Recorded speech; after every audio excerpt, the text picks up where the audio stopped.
Goodness gracious, third time's a charm. I will say that. Way to start off 2021. The world's gone to hell still, and it's hell this morning. Welcome, everybody. I haven't sworn yet, but it's going to happen. This is episode 41. It really, really is. To your left, we have Dan. Dan is still on the left side of the screen with that new flash setup. And on the other side, you've got Jamie. You are. Welcome, lads. Welcome to the pretty new thing. I like it. It feels sexy, and I feel sexy. Yes. Well done, boys. It's really, really, really, really, really good. Yeah, so we'll just hit right into it. We're going to do a little fluffy talk and all that kind of crap. Today, we're going to be discussing Sony's making waves in cinema. Again, let's hope they can try and make some good movies. Yeah, try and make some good movies again that aren't borrowed from Disney. Yeah. Splashing in puddles. Yes, basically, yeah. Floundering about as they do. Movies and TV shows, and also 2020 Games of the Year recap. So we're going to talk about a few different positives and disappointments of 2020 that we enjoyed. But first, as always, what have we been playing? And my goodness, we've had a long break. So suffice to say that we've been playing a lot. I'm going to start over with the man himself, Dan. We're going to start with what you've been playing over the break. Have you been up to much? Well, I have not played actually a lot because the first week I went away with my fiance and with her family. So the whole first week I wasn't even at home to play anything. And then last week, because we're coming into the playoffs for the American football, so I've just playing so much NFL. But what the saving grace was mainly because I didn't know what to play. But the saving grace has been the Tomb Raider came out on the PlayStation Plus. So that is going to be that game that's not too big, but a game I can play through for a while. But yes, pretty much only Madden, a little, not even much 2K at all. I've showed off a couple of people that I know, like this is what Last of Us looks like on PlayStation 5. This is what Ghost of Tsushima looks like. So I've just been showing it off, but I haven't actually played those games. But yeah. Nice. Sounds pleasant indeed. I have quite the list, but we're going to head back over to Jamie then. Let's see what he's been up to. So Jamie, tell us what you've been playing. Video games, mate. I've been playing lots and lots of video games. I think I was in a bit of a lull before we finished for Christmas, where it was like really difficult to find something to want to play. And then you'd have the little bit of downtime, you have some time away from work, and you get straight in. So I was going to spend some time talking about my opinions of some of these, but they're going to come up in later conversations. So we'll start with Call of the Sea. Now, Chunt, have you explored this yet? No, I've got it pinned on my backlog. I haven't downloaded it though. Gives me completely different settings, obviously, but it gives me Firewatch vibes. 4 hours ish contained story, puzzles, easy, like just one evening, just sit down like one evening and just kind of crack through it, and you'll have a good time. It is what it is. Deck 9 produced it, which they did the spin-off for, was it Life is Strange? Before the Storm? Nice. Was that Deck 9 that did that? I think so. Yeah, I think it was. So that was that was an entertaining ride. I got back to some Ghost of Tsushima, turned that off within 15 minutes because the combat was annoying me. Mainly because of some of the other games that I've been playing, and I think it was just too jarring going from those games to Ghost. Like I think it's probably the best looking game I've played on PlayStation 5, and it's not even a PlayStation 5 game, so speaks volumes for itself. I dipped back into Animal Crossing for a short while until my replacement Switch decided that its battery didn't work. So yeah, that's Switch number 5 come and gone. Fun times over in Nintendo Land. Dan, after you mentioned about Greedfall being part of PlayStation Plus, I was like, oh, that's on Game Pass. I played a little bit of that. I tried to go back to that again because I was like, oh yeah, a bit of chivalry and some medieval fable-y type feels. It's dog shit. It's awful. Don't waste your time. I played more Fortnite than I care to admit, mainly because The Mandalorian's in it, and I'd binge watched the whole of The Mandalorian. That was good fun. Seriously good TV show as well. I don't know how or why it took me so long to get there. Although more than myself seem to have had issues with getting past episode 3, like getting to that point where you hit that 3rd episode and it goes, right, now this makes sense and I'm on board. Genshin Impact I've played too much of, and that kind of ties into Immortals Phoenix Rising, because Immortals Phoenix Rising was that thing where it was like, look, I know I'll get some, maybe get some Xbox vouchers around Christmas time, and I'll grab it then because it'll be money off, and I'm keen to really get into it. It's brilliant. It's really good. It's really pretty. It's very. It is if what if Ubisoft made Legend of Zelda? Like, for me, it does nail all of those things. The story's quite quirky. The comedy, I think it's a bit too slapstick. Like, it's nice to have a light-hearted game, and it's obviously a story that's been told a million times, but it's not something I've been overly drawn in by. The combat, though, the combat mechanics, the puzzles are wicked. Just happened to be that the same week I decided that I was going to play Genshin Impact again, and I'm 22 hours further into that now. So, that game has no business being free, in my opinion. It's wild. The storytelling, I finished the prologue, which was about 12 hours. And I was like, I really want to see what happens now, and I've just been carrying on playing it.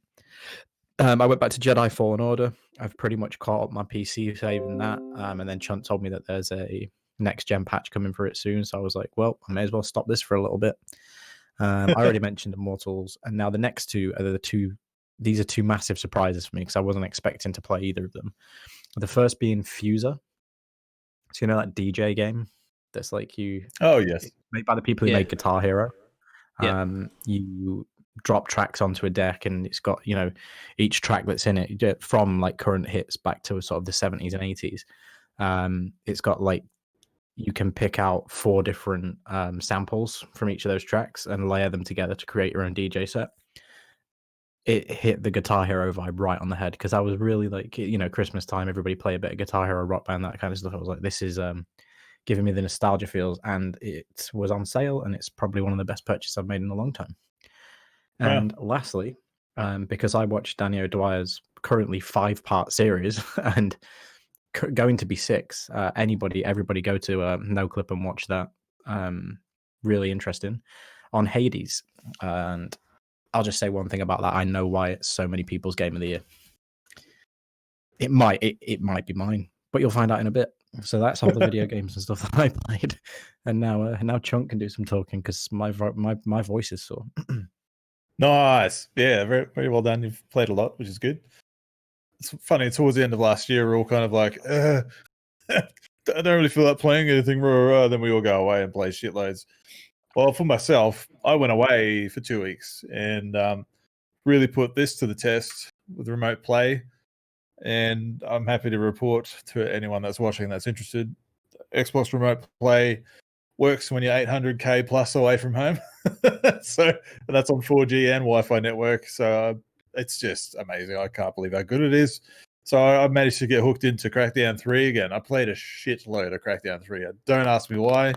I just saw one of my nieces playing it, and I was like, oh yeah, and it just looked fun. I was like, oh, that's rad. So I remotely installed it from 800 plus K away to my console at home, and then just hooked on the Crackdown 3, and I've been playing it constantly ever since. It's just fun. I remember when I was playing it, I was enjoying it, but it just came out amongst all these other games, like everything did around that time, and you just hop to one game to the next.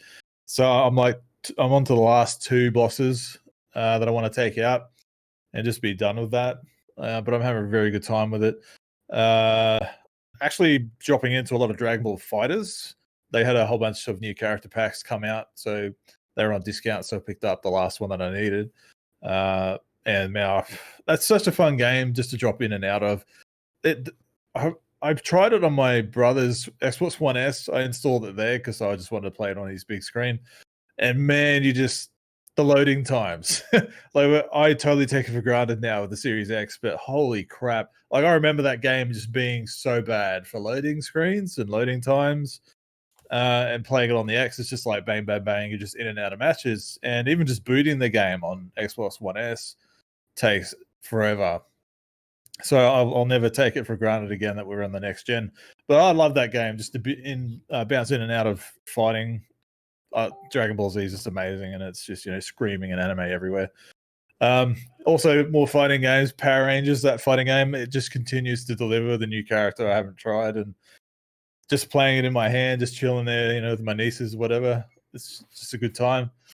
And also another one, Sega Mega Drive Classics. I picked that up over the break. It was on sale, and I've been looking to get the Mega Drive Mini that came out, but it's like $150 or more, on the secondary market. I just don't want to justify it. And this pretty much has all the games that were on that and more. It was like $10. So it's a very good bundle. The way it's presented is amazing. Like you boot up in the menu screen and it's like a room from the 90s, and you can move around it, and you actually have to put in the cartridge, and all this kind of stuff. Just the experience itself was like, yeah, this is totally worth it. And just playing Altered Beast and Sonic and Ristar and stuff, I love it. Also got into some Star Wars Battlefront 2, the Celebration Edition. I picked that up over Christmas break. It was dirt cheap, and it works surprisingly well remotely too. That's where I played most of it in the arcade modes. I haven't got onto the story mode or anything yet because I want to wait till I get my new Flash Mario TV. But it's good. It feels good, even on like a low quality visual connection. Like I'm surprised at how good it feels, and I don't feel bad about buying this version because it's got everything in it, rather than all the bullshit that happened with the game when it launched. But I wasn't going to pay full price for that shit anyway, so I'm happy to get it dirt cheap. And just with Mandalorian, as you were saying, Jamie, like we watched the last episode of season 2 while I was down there, and it was all that vibe in the air. I was like, oh, far out, okay, I'll buy it. So good. So yeah, so good. And next after that was Tony Hawk's HD. Finally picked that up, and my God, I suck hard at it. And it's it's playable on remote, but I played it a bit last night and just blew my mind at how fast the game is. It's like double speed, man, compared to how I was playing it. And I actually was better at it. I got better at it, and I actually got a few levels unlocked, and nostalgia feels there. But man, I'm quite bad at it. It used to be very good, like everybody says. I used to be good at Tony Hawk's when I was younger. Gears Tactics, I'm still plodding through that game. I do enjoy it, but the level that I was on, I could not beat until last night. I couldn't beat it for 2 weeks. I don't know what I was doing wrong, and I just booted up last night. I was like, fuck this, I'm going to get it done. And I did it. Whatever. But I really do like that game. That's going to be one of my things I'm going to mention later. And I bumped in between Gears 5 just to crunch out the Batista campaign achievement. You get an achievement for playing the first or a whole chapter with him enabled on it. It's like, all right, I'll get that. I'm not used to it. I've tried. I'm not used to seeing Batista and hearing Batista. I need Marcus Phoenix. I need Joe DiMaggio's voice. I need it in my life. So I don't think I'll be playing through the rest of the campaign with him on. It was nice to visit, but I don't want to stay there. I'll see him if he's in a movie, though. Smash Bros, the new character packs, played a bunch of that. They just released Sephiroth in Smash Bros, and I was like, hot damn. And that's what made me get the character packs for that game. I've been putting it off for so long. That's such a great game. My niece has it on her Switch, and we traded notes. She's of that age now. She's 8, and we're talking about Smash Bros. And Pokemon. I'm like, oh my God, I've been waiting for this. To talk to my nieces about video games. And that was great. And they're all into Animal Crossing, which moves into my next one. Played a bunch of Animal Crossing down there, and we're like trading notes, and they're looking at my island. And oh my God, you're so good at this game. I'm like, yeah, no, I've been playing games for 30 years. I know what I'm doing. Been playing Animal Crossing for 30 years. Yeah. So yeah, far out. I'll get to that game a bit later as well. No spoilers, but yeah, all those games are maybe just bouncing in and out a couple of others. But I played a crap load. We had restrictions in Sydney while we were down there, so I didn't get to do a lot of what I had plans to do. So I'm so glad that I have this in my life. And I brought my Switch down as well, of course. So it's good. It's just to chill out and recharge, man. So yeah, I'm done. That's my list. So I think I hate using this phrase, but everyone on YouTube does it. Without further ado, cringe. I hate it. Let's move on to the next one. The Game of the Year 2020 stuff. Let's get right into it. So, top of the list, Game of the Year talk. So 2020, we had a lot of stuff come out. A lot. And I think we're going to spend most of the time reviewing everything. But what we're going to do, as I assume, is we're just going to talk about the Game of the Year we chose for 2020, what stuck out to us. So back onto all the way to the other side of me, Dan. Your Game of the Year for 2020, what is it and why? Go. My Game of the Year is The Last of Us Part 2. Not very exciting considering everything that's happened over December and everyone putting out their awards.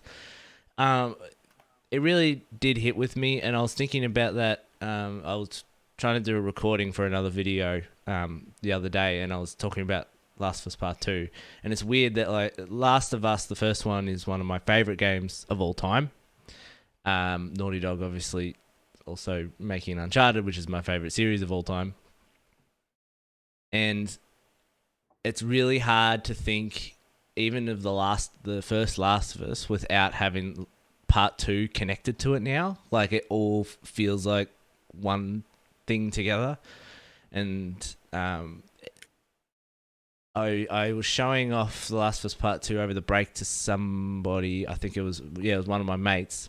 And he was like, man, this looks so good. And as I was playing it and showing it off, I'm like, wow, I could go through this again. Like I just love the characters in the game. I love the attention to detail in Naughty Dog games are incredible. We don't want to talk about why they're that incredible, but they are. And it's just it came out around my birthday at the same time as well. So I had all this thing of just I was able to put myself fully into the game and just be in that world. And it reminded me of like a Godfather Part 2 in terms of the way it's having two different stories told at the same time. It's having these different characters seeing different perspectives and being part 2 in a story. So that was my Game of the Year. So it's not as exciting as probably your guys is going to be, but I'm happy with it. It's exciting to you, Dan, and that's the main thing. You know? Gee whiz. All right. Well, I'll just get mine out of the way because it's pretty easy and obvious. And Animal Crossing, done. I don't need to explain why because I've talked about it at length most of last year. But you guys understand what this game is. And everybody out there who played it during the lockdowns and everything knows why the game is as good as it is and why it's important. But yeah, out of everything else I've played this year, Game of the Year, that's Animal Crossing for me. Jamie, over to you. Oh, I'm a bit more stuck than you are, mate. I'm not sure what Game of the Year could possibly be for me because there's been so much good stuff. I think I'm hard pressed to say it's not Animal Crossing, given just the time that I had with it as well. Obviously, nowhere near to the depth as you had. I've been very disappointed by a lot of what I've played this year. Nothing's just gone. That slapped me in the face as absolutely awesome until I played Hades, and I got it. So it's between those two, but because of the length of time I've spent with each game, I think I'll join you on the Animal Crossing bandwagon for Game of the Year. Yeah, nice. Would you? Oh, it's a safe bet. Would you? If you could, would you put Odyssey over Hades? Because you just started playing that this year. Would you put Assassin's Creed Odyssey over Assassin's Hades? Creed Odyssey? Yeah. Yes. I think that's that for me. That's been the best experience I've had in games this year. But it's not a game that came out this year. But yeah, for sure. Fantastic. Cool. Well, that's 3 done. So the next one, it's kind of more Game of the Year talk, but it's a surprise of the year. Like what game that took us aghast or a surprise, sneak attack mode. I'll just get mine out of the way because it's easier. I just talked about it and I don't need to go on about it anymore. But Gears Tactics was a surprise for me. I didn't expect to enjoy it as much as I did given the game type it is, but yeah, I'm thoroughly enjoying it, and I'm hunting down a physical copy because you can't get one in Australia for some dumb reason. Yeah, so over to you, Dan. That's me done. Actually, can I go last on this one? Because it might lead into the next one as well, possibly. Oh, okay. I'll work with you, Dan. No worries. Jamie, you go. Again, I think I've already spoke about it. I was very surprised by how much I enjoyed Fuser. Music's a really, really big part of my life, and I think games like Guitar Hero kind of channel that. You know, the whole playing of an instrument and things. And just having it, just whacking some headphones on and sitting there and like making your own mixes up with some of like the best tracks that have ever been made. The track list on that game is outstanding. Like I'm sat there with like the bass tone and the synth from Bad Guy by Billie Eilish, and then just layering on like Wayward Son as the vocals, and Satisfaction from way back in the 70s hitting like the actual ups and the mids and the highs. It's like creating these tracks is just so fun, and I was like, I'm having more fun with this than I should be. I think I stopped playing what was I playing? I kept not playing like Spider-Man. I was going back to Spider-Man and doing the trophies. And then I just sat there with I was like, I don't want to play Spider-Man. I want to go back and play Fuser, which I bought for the intention of, messing around on New Year's Eve. And it just blew me away. I was not expecting it. I'd heard good things, but I didn't think it'd be that good. And I still actually want to go back and finish it because I've not finished the campaign yet. Well, that's good, man. It's always good when something like that comes around, takes you aside and shows you a new way. So, Dan, have you got your answer now? Are you ready to go? You ready to answer this now? I had the answer. So I'm trying to cheat, but I'm not sure how well I can cheat, because technically the game that I played this year that surprised me was when I played Ratchet and Clank, but it didn't come out this year because I had absolutely no. Like, people had talked about Ratchet and Clank. I've never played a Ratchet and Clank game before, and I played it, the 2016 version, and that was the biggest surprise for me. If I have to limit it to this year, the biggest surprise for me, also is my biggest letdown, because the biggest surprise was how bad Avengers was, and it really let me down. So. That's my answer to both those questions, if you want to put it to this year. So that was surprising. Knowing how good Crystal Dynamics normally are with their games. I'm just about to play the next Tomb Raider game, which obviously they helped with, but they didn't mainly develop. And I was thinking about, I remember when they made those good Tomb Raider games and they released Avengers this year, That was my biggest surprise and also my biggest letdown. Remember when they didn't suck? Yeah. Well, that's true. I mean, it is surprising how much of a letdown that is, and that is my answer too. Avengers. That was my letdown answer. So I'm 2 for 2 there.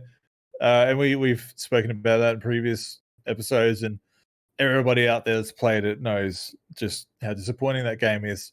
And I can't believe it's still on sale for $49 here in Australia on digital. I've been waiting for it to go to like $5 because I know like my brother's a big Marvel fan, and I'm sure he'd like to at least experience it. And if they do hold true to their whatever plan is for future updates and content to be free, if I can get it like dirt cheap, it needs a 2.0. It'll get a. As we keep saying about all of these live service games, like Chunt, this obviously resonates with you and I better, but it needs its Taken King. Like it does. Like every live service, or what do they call it? Like online action MMO, whatever the fucks they call them. They all seem to be coming out, and every single one of them has the same thing said about it, and it's this game will be great when it gets its Taken King. And the fact that is a thing in the video game industry is disgusting. It was shocking. I think we're all unanimous then in terms of what our biggest letdown of the year is, because I think mine's Avengers as well. I was ready to go full in like looter shooter mode on that game, and don't get me wrong, I had an okay time with the campaign.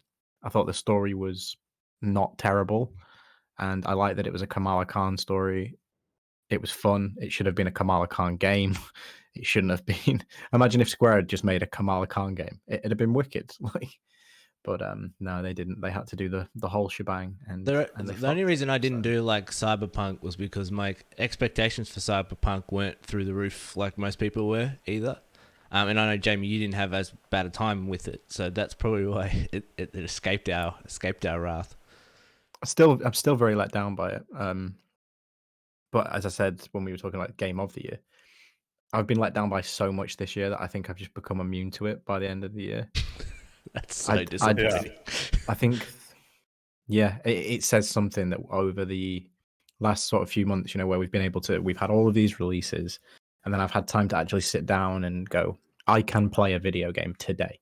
Like, not tonight when I've got a couple of hours, but like today where I can actually sit and go, I'll put a couple of hours into something and give it some. And the thing that I'm playing is Genshin Impact, which is a free mobile game that also happens to be on PlayStation. That should speak volumes.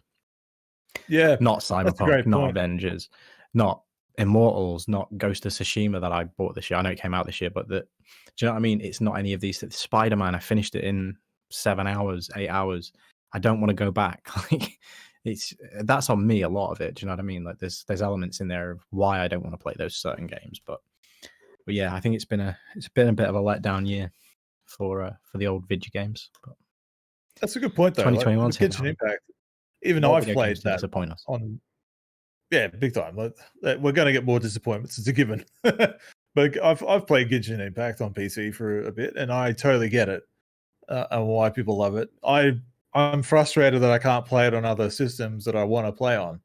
That's my issue with it. But the fact that like you say, it's free, and all these other like $100 million games that are doing the same kind of service type rollout just suck, or they kick the bucket or just fuck it completely, It's crazy. Like, it's just this weird anomaly that I always say for this year going forward, and even just in general, I'd like to see less of games and services coming out because they just don't work.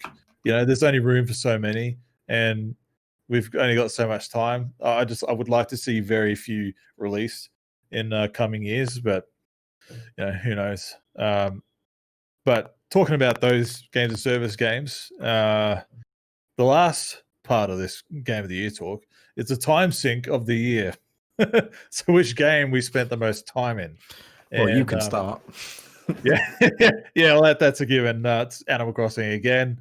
I've spent far too much time on that on 2 different Switches, on 2 different games, and 2 different islands, and I've changed my current island twice already, and I'm turning it into a Viking icon. It may as well be an icon, but as an island.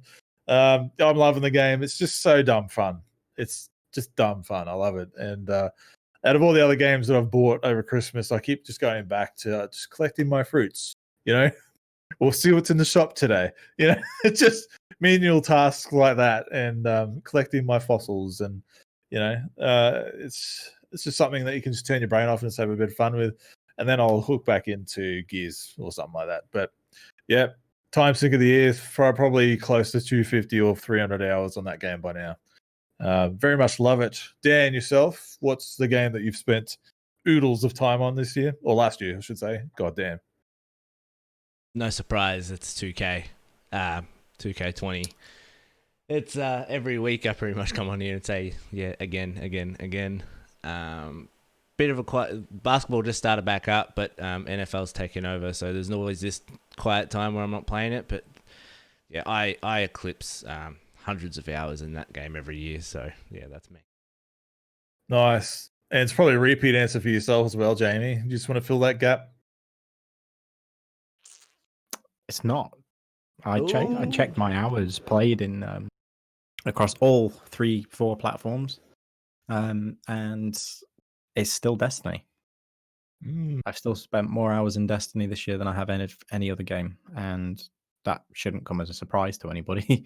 It doesn't come as a surprise to me, although FIFA was getting very close to it, and considering that game only came out in the first week of October, I think maybe 15. I think it's like 15% less time into that than I have Destiny 2 over the course of the whole year. It's pretty wild.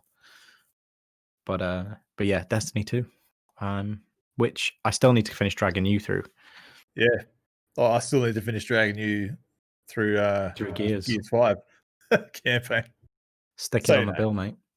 Yeah, And I know. Dan, you and I will eventually play Ghost of Tsushima when I can be asked to play the story. Yeah, just let me know when you're close to the end, because I need to go back. You know how when you have, because I was playing Ghost the other day and I was like, holy shit, I need to remember how to play this thing, because it's just when you get later on and you've upgraded so much stuff, you're like, crap, I got to remember all the buttons again. So let me know when you're close so I can go practice. But that's what I mean in terms of my issue with the game, you know, because I've been playing stuff like Genshin and Immortals and Hades, and they're very button mashy kind of RPG type games.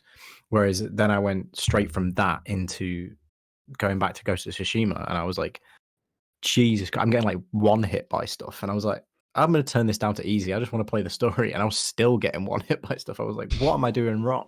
And I was like, I'm just trying to mow through them, and I've got to be a bit more methodical, and I just could not be bothered. Once you start going through the stance, like the stances are the big thing, and then it just turns into this dance where you're just switching and you're moving and you're flowing from guy to guy. It's great. But yeah, it is not necessarily just to jump in and start. Pressing square. That see how the story pans out, but I just don't think I can play it at the same time as I'm playing these. Yeah, much more arcadey. And Ghost of Tsushima is a game that you kind of just want to jump into and just kind of be in the world and just wander the world as a samurai and go from thing like event to event type thing. So if you're jumping from game to game, you're probably not going to get that same impact, I would imagine. Yeah, I'll get there eventually, I'm sure. Did you play Maneater yet? You will. No, I haven't. I installed that the other day. That could be one for us to talk about next week. Yeah, look, I want to play Ghost of Tsushima eventually. When I get a PS5 in 10 years' time, probably I'll go back to it. I told you, I will get one. I'll send up my PlayStation 4 to you. You can just play it on there. Yeah, true. Yeah, there's no guarantee you'll get it back though. But yeah, that's a good point. I've got a PS4 catalog to get through. I've got all these digital games I bought that I didn't play. PS4 COVID edition. Yeah. Yeah. Well, I mean, since we're on the topic of Sony, we've talked about the past and what we enjoyed last year, and then we've got some things to look forward to, which Sony is hilariously trying to do. I know I'm bagging out on Sony, but they're just, Dan knows what I'm talking about with their movie studios and stuff. But Sony are making movies and TV shows apparently out of their properties, which, when you think about it, it's about time almost, or past time. I'm surprised they haven't already. Like, they've got some of the most iconic characters and properties in video gaming for the last few generations, and they're just all within their own little bubble there. But Ratchet and Clank had a theatrical release film, and then since then the conversation's been like, well, what's next? What are they going to do? And then, what is next? So, Dan, I think we're going to probably pass to you as the expert to talk about what's coming and what Sony are planning to do with their IPs. Would you like to fill in those gaps? Yeah, sure. It's Sony's really weird. Like, so last year, PlayStation Productions was set up. So they're setting themselves up the same way that like Marvel Studios is set up under Disney. So Sony Pictures will distribute the films, but PlayStation Productions will make content based off their own IPs. It's so weird though, because Sony's not usually in communication with its other departments very well. Like, there was a couple of years ago that Sony the company made a video game and released it on mobile or something, and it had nothing to do with PlayStation at all. So it was a Sony game that wasn't PlayStation. And it was like, you guys know you have a whole like department set up for this type of stuff. Like, I'm not sure why that didn't go under there. But yeah, so I think they're doing it the right way, and so essentially it came out saying they've got 3 movies in development, and 7 TV shows. So I've got down a list, a few here. So just most of these are all just Sony IP directly. So ones like Tomb Raider, the rights are owned by Warner Brothers, so that's a Warner Brothers one. Metal Gear Solid's a weird one because that's been developed under Sony Pictures, so I don't know if they would get PlayStation Productions to handle that development, or if Sony Pictures themselves would handle that with someone else. So we know Uncharted is finished, so that has been shot, that is done. They're just editing it and hoping for, I think it's a June release for that one. We know. How do you feel about that, by the way? Like that movie, Uncharted. Like, are you doubtful? Are you hopeful? Or cautiously optimistic, I would say. nice, right? Cautiously optimistic. There's enough talent there to get through it being a good film. It's nothing to blow my socks off, but yeah, cautiously optimistic. That's as good. I want to as see Tom Holland surprise me. I want that swagger. I want to see him do it. That Nathan Drake swag. Like, I want to see it come out, and I hope he does it. And I just watched the Spider-Man movies again, and he's such a good actor. Like he pulls out moments in there, like in the Homecoming, where he's under the rubble and he's just crying out for someone to help him. I'm like, oh shit, God, he's good. Yeah, it's a good scene. That, yeah. So the other ones we know, Last of Us is in development as a TV show over on HBO. It's been the showrunner of Chernobyl, that miniseries. He's taking care of that, and Neil Druckmann is helping write the show as well. And then the other ones, we know that they have announced a Twisted Metal TV series, and so I'm assuming that's going to be like a TV show that's like a death race type that thing. Could be awesome. Yeah. So I'm not, no idea where it's going or what they're doing with it, but yeah, Twisted Metal. There was a Sly Cooper TV show in the works for years, and last year the rights reverted to PlayStation Productions, so they're either taking that over or starting again. We don't know. And then, as I said, the Metal Gear Solid one is in development. Oscar Isaac rumored to be Snake, with John Vogt-Roberts, who directed Kong. He's planned to direct it. So from that's all the ones we really know about. So the rest is just predictions. And so I have a few here written down of what I would like to see. Nice. Go for it. So the other movie I think would be good would be a Shadow of the Colossus movie. Ooh, would be really cool. Yeah. I don't think you could do that on TV. I think it'd have to be a movie. Just the budget to get those monsters. TV shows that had Heavy Rain. Budget, you could say. TV shows, Heavy Rain, built for that. Have every season a different mystery. Do what you want to do. Infamous.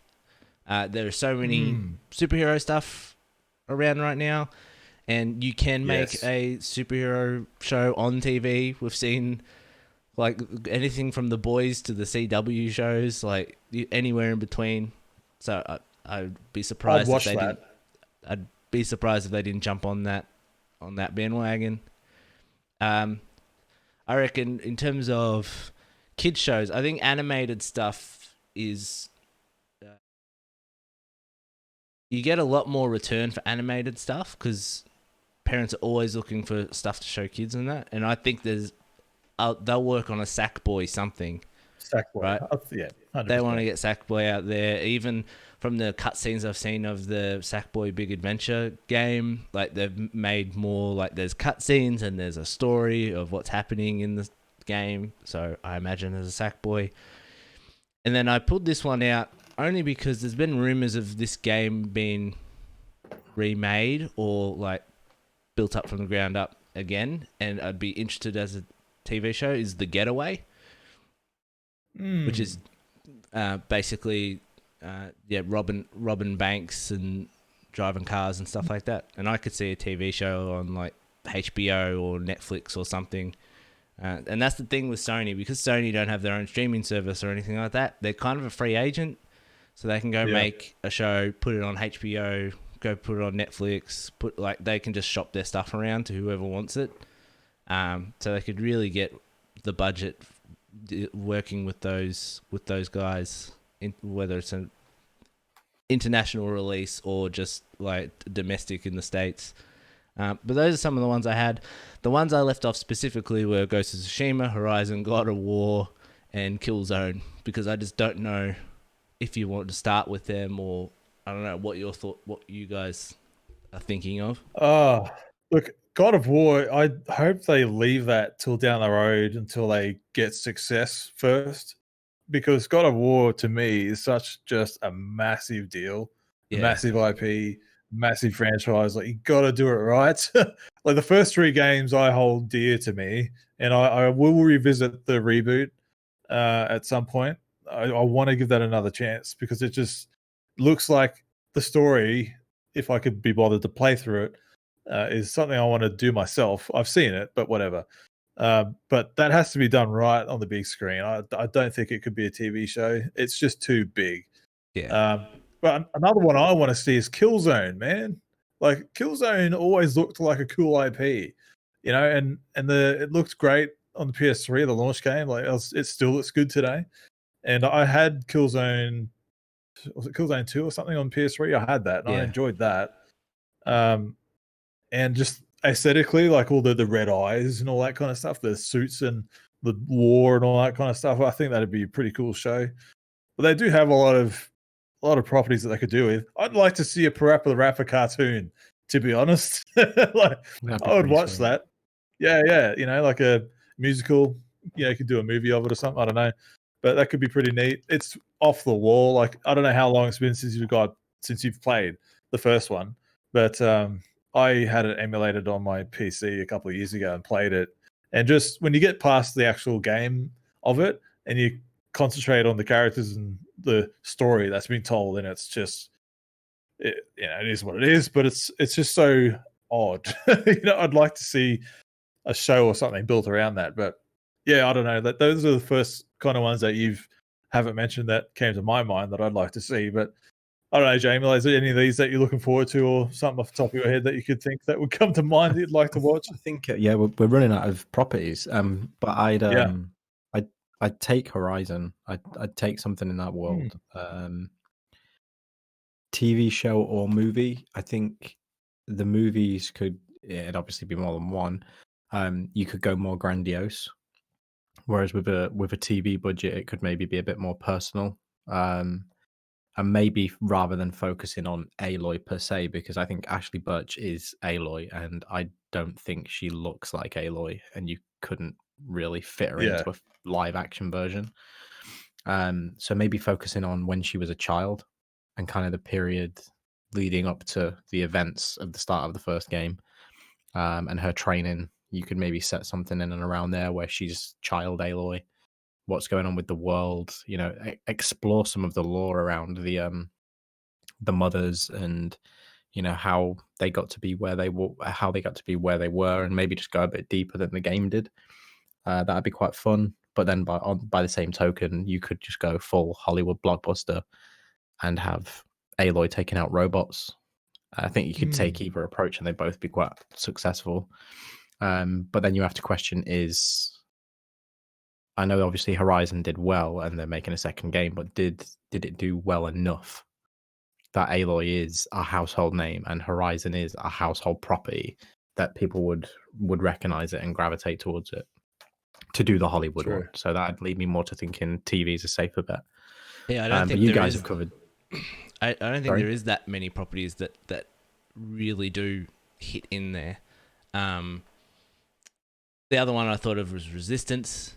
But if you're doing a TV show, I feel like Killzone would be easier because it's easier to put guys in suits than it is to try and create aliens and chimera and stuff like that. Like it turns into a whole nother production that I just don't think they can do.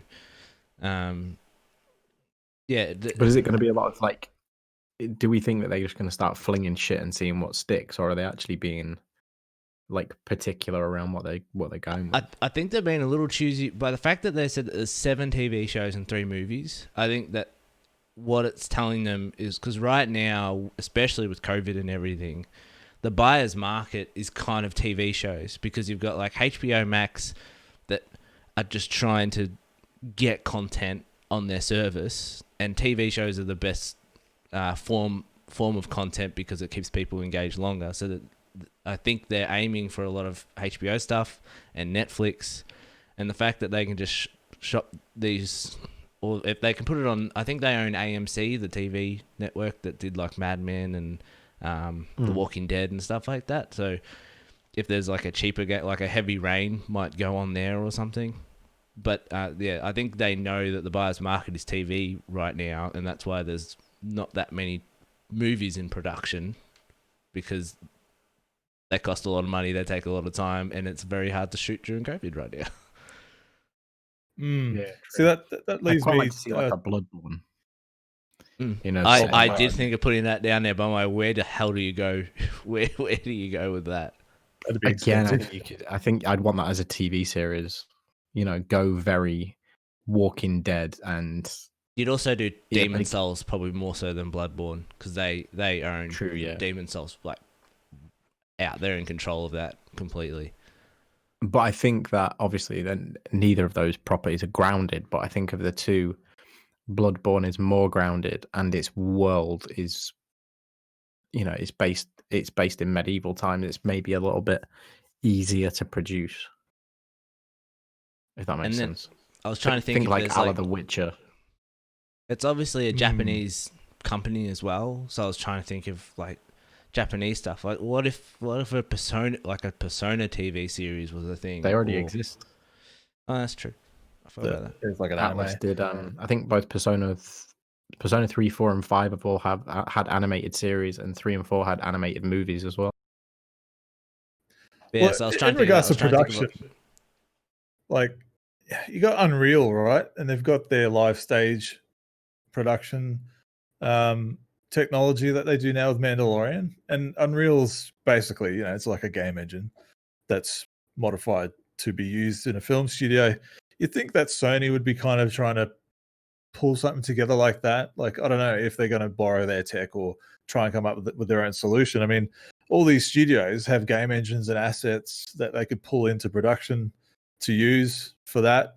I could see that happening. Like, if it's going to cut down production costs, like they use their own assets that they've already got. So you're talking about the volume, which is a Disney created thing, but studios always use each other's production,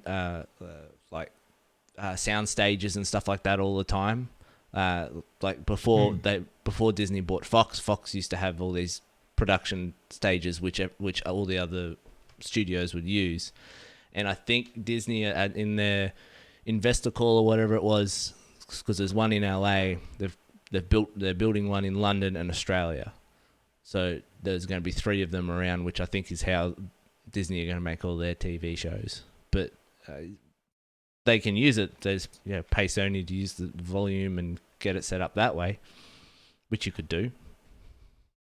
It just seems to make sense to me. Like they're basing them all off games. Yeah, and if you can make as less props as possible and work it within that technology, I mean, I would love to see that, because then it's kind of true to the source material, and it's the same worlds and they look the same. Obviously you don't want it to look like a video game. They could spice it up. I think Sackboy Big Adventure was literally made in Unreal, that game. So it's so it would look the same. I would love to see what they do with that. I really would. I'm quite charmed by Sackboy, and I as well as Astrobot. I'd love to see like a mini series or something of Astrobot. Like Sega did one for Sonic the Hedgehog, an animated mini series, and it's just no voice acting or anything. It's just like cartoons of old, like Looney Tunes, but not Looney Tunes, but it's real situational comedy kind of Sonic the Hedgehog, really in the vein of what Sonic is and the art style of Sonic Mania. And I thoroughly enjoyed that. It was a lot of fun, and I think like Astrobot could kind of lead to that. I'd watch it. As I've said multiple times, I want to play Astrobot on PS5. Like, that just looks like a lot of fun. Like a nostalgic trip through history, but fun looking as well. So yeah, look, I'm excited. Like I, you know, you can see the Xbox stuff; it's still up there, but I'm excited for all this kind of stuff that Sony's doing because it's just gonna like Sega has their own movies coming out that they're producing and in production at the moment. You know, Xbox have tried, and like Halo have had their own run of TV shows or mini series and whatnot over the time in anime, to various lengths of success. But Nintendo are if making a Sony, Mario movie. yeah, and then Nintendo Land, in Japan. So it's kind of this new frontier of IP, the capitalist IP race to see who can do the best. But if it makes everybody put in all the effort, we're just going to win in the end of it. It's just more shit. Like if I do eventually get my Gears of War movie that's been in development hell for the last 100 years, I'll be a happy man if it's good. But what about Spielberg's Halo series that's been in development hell for literally 7 years? Yeah, true. I forgot about that. Yeah. Well, And we'll apparently see he's what still in happens. production with Spielberg Yeah. attached. Yeah, but how attached is he though? Like, is it just by name? Spielberg puts his name to everything. Yeah, and gets a like nice a phone call. Gets a nice little He'll paycheck. pop his cogs before that show gets made. I think that's like in the Transformers movie. He had one meeting with Michael Bay for the first Transformers movie. He's like, "Oh, you should do this," and that was it. And then he got executive producer credit and got some money for it. That was it. So that's Spielberg. Yeah, well, see, there you go. TV shows Doesn't mean shit some days. Yeah, well, at least we get it. But Witcher is blazing the trail. It's actually a successful example, and the Sonic movie to a lesser extent, I would say. Well, look, we've got a lot of things to look forward to. I mean, we're only like 8 or 9 days. What is it? 9 days now into 2021, and it's already questionable as to how this year's going to go. So that's kind of why I wanted to end it on just looking forward to what we're looking forward to, basically. And I know we mentioned it first, the Sony movies, but I thought it'd be a good one to end on, just to keep positive out there. And there are things to look forward to, even though there's dire situations. So play your games. I'm in lockdown for 3 days. I'm just going to play games for the next 3 days, and hopefully it's no longer than 3 days because I want to go back outside to the gym and see the world and everything. And I know you guys are going to do whatever you want on the weekend, but whoever's watching this, wherever you are, we're going to be here every week. And we like our new style, our new look. We're all sexy people in a sexy design. And 2021 is going to be good. So keep coming back, have a laugh with us, and watch me trip over my rusty hosting skills. And Dan and Jamie will be there with me. So let's just wrap that one up and take it easy. I'm going to have breakfast, and you guys can do whatever the hell you want to do. I'm going to definitely go to sleep and wait till next week when we get to the end of the show, and we have an announcement for the Switch Pro. That's what I'm looking forward to this week. Sure. Oh, okay. Set us up for disappointment already. Well done. Just in case they don't announce it. 7th one. Yeah, 7th one. Yeah, nice. Cool. Right on. Toodaloos all. Yeah, and boys. have fun. Do things. Keep washing your hands.